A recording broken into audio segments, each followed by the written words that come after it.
Hello, my name is Virginia Murray. Some background on me and how I got into ceramics. I started out my career at UNF as a biology major pursuing pre-med, pretty quickly switched that major to graphic design, and then through the graphic design major, I took a 3D class where I was introduced to clay and almost immediately switched my major to ceramics after that project.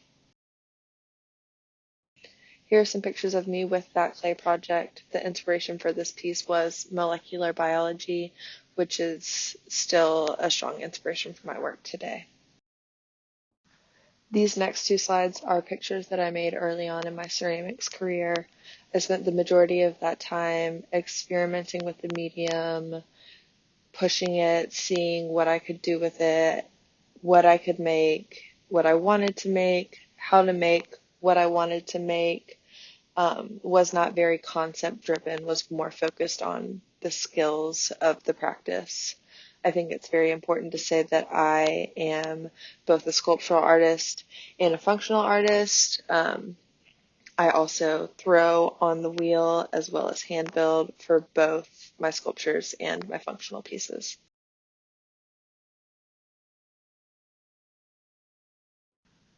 These are some hand building process photos. This is a photo of me throwing on the wheel.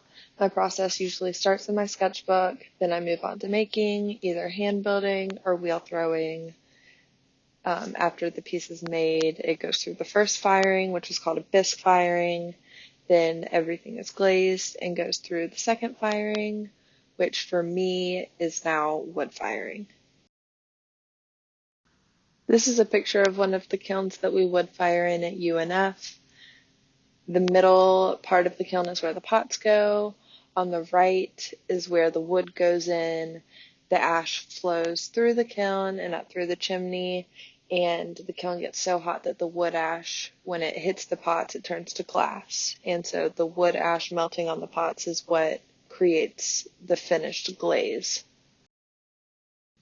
This is an image from the other side of the kiln where you can see inside of the door where the pots go, how they go in the kiln, and how we load them.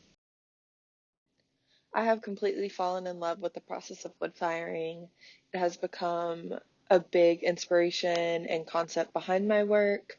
I feel like not only is it a very old kind of traditional practice for firing pots, it's also a very time intensive and labor intensive process where the kiln needs to be manned 24/7 over the span of 48 to the longest firing I've ever done lasted 78 hours.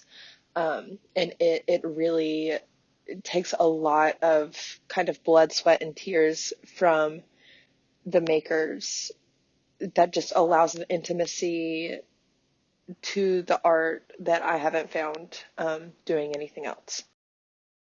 Another part of wood firing that I really appreciate is my involvement in every part of the process.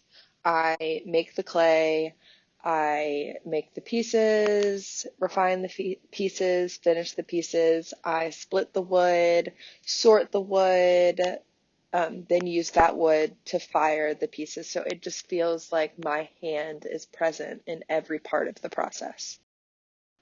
These next few slides are examples of some of my more recent functional wood-fired work.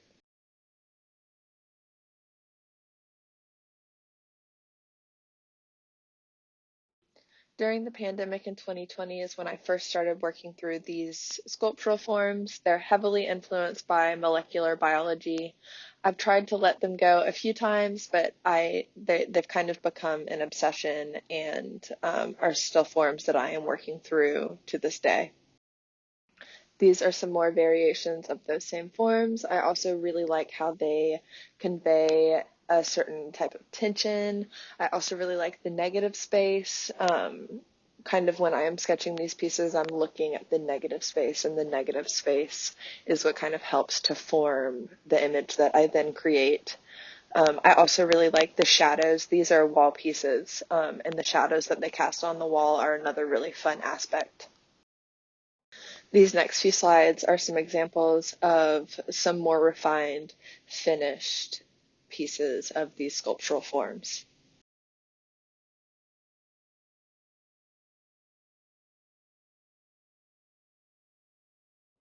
These next few slides are images of my current body of work. I'm still heavily inspired by molecular biology, and I feel that you can see aspects of my sculptural pieces in my functional pieces, specifically within my handles and my handle terminations. Lately, I have been heavily inspired by relationships between inanimate objects and how you can play on that, and how, like, creating a tray for two plates, how that kind of connects them as one, but they're still two separate pieces.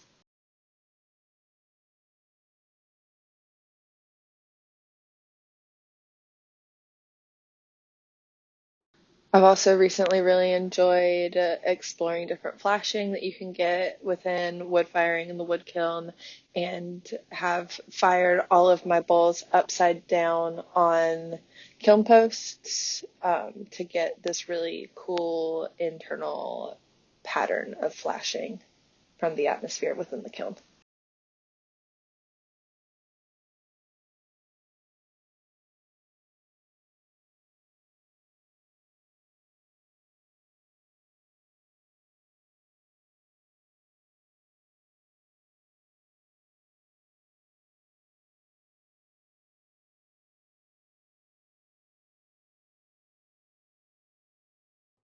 Thank you so much for listening to me talk. I'd like to give a huge thanks to my professors, Stephen Haywood and Trevor Dunn, for teaching me everything that I know up until this point.